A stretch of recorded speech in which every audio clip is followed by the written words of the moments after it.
ओङ्कारलक्ष्मीरूपेण विष्णोर्हृदयमव्ययम् विष्णुमानन्दमध्यस्थम् ह्रीङ्कारबीजरूपिणी ॐ क्लीं अमृतानन्दभद्रे सत्य आनन्ददायिनी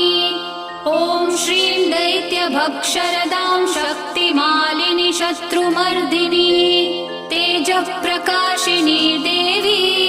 वरदा शुभकारिणी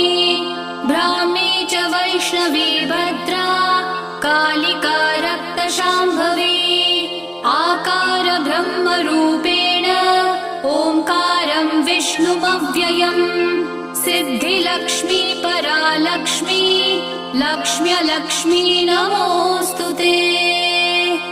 सूर्यकोटिप्रतीकाशम् चन्द्रकोटिः समप्रभम् तन्म